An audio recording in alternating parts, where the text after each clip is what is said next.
আবার হবিল ইয়ার হবল Sarda tongue হারিল লইরি OLA হবর জামান বার tongue Saroo হারিল লইলে আর কক্সবাজারে আপন ভাইকে মধ্যযুগীয় কায়দায় মারধর ও নির্যাতন করে প্রতিনিয়ত বসতভিটা থেকে বের করে দেওয়ার হুমকি ধমকি দেওয়ার অভিযোগ উঠেছে। বাংলাবাজার ঝিলংজা ইউনিয়ন পরিষদের ৬ নং ওয়ার্ডের পশ্চিম মুক্তারকুল এলাকায় এই ঘটনা ঘটে। আদালতের রায় পাওয়া সত্ত্বেও ভুক্তভোগী ফরিদুল আলমের দুর্বলতার সুযোগ নিয়ে ৩ সন্তানসহ ভাড়াটিয়া সন্ত্রাসী নিয়ে আপন ভাই সুরত আলম বসতভিটায় হামলা, ভাঙচুর এবং মারধর করে জোরপূর্বক বসতভিটা থেকে বের করে দেওয়ার চেষ্টা করছেন বলে দাবি ভুক্তভোগী ফরিদুল আলম ও তার পরিবারের।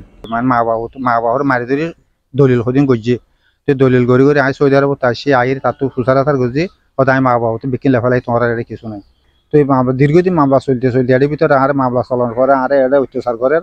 তার বাদে থানাত কুড়ত তার বাদে বিভিন্ন ধরনের মামলা দিয়ে আর হয়রানি করে।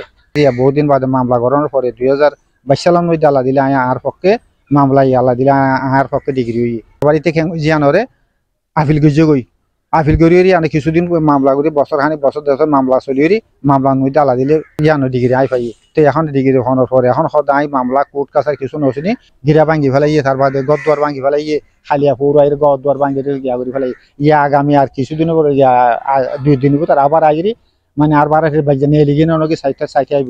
আজ বিয়ের পর থেকে আমরা মক্কা শরীফ ছিলাম। মক্কা শরীফ থেকে আসছি 99 থেকে আসার পর থেকে এই পর্যন্ত আজ 25 বছর চলতেছে। উনি শুধু আমাদের পিছিয়ে লেগে আছে, মারধর করে, যে কোনো প্রকার জোরপূর্বক আমাদেরকে দোকানও দখল করে নিছে। ব্রিজের গোড়া যেটা সেটা আমাদের আমার স্বামীর ওরাও দখল করে নিছে, আমাদের নিচের তলাও দখল করে নিছে। তারপরেও ওর শান্তি। আমার আব্বার মধ্যে সমস্ত নামজারি আছে, খতিয়ান আছে এবং আমার বাবা খাজানা শুধু দিয়ে দিছে।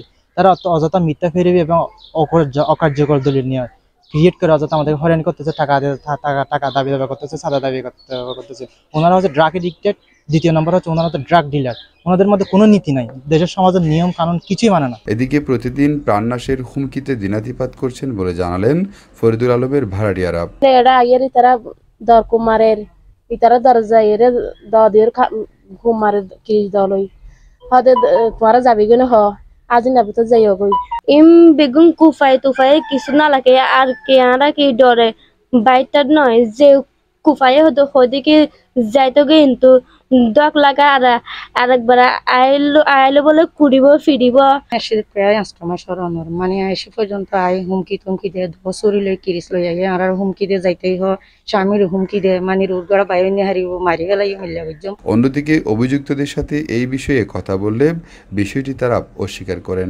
এখানে প্রথম দলিলটা হচ্ছে আমার আব্বার নামে, পরে এখানে আমার দাদা আরো 3-4 জনকে বিক্রি করছে। সর্বশেষ দলিলটা হচ্ছে আমার দাদা আমার জ্যাঠার। এখন ওইগুলো নিয়ে আমাদের দীর্ঘদিন ধরে মামলা চলতেছে। মামলা চলার পরে এগুলো কোনোভাবে নিষ্পত্তি হয় নাই।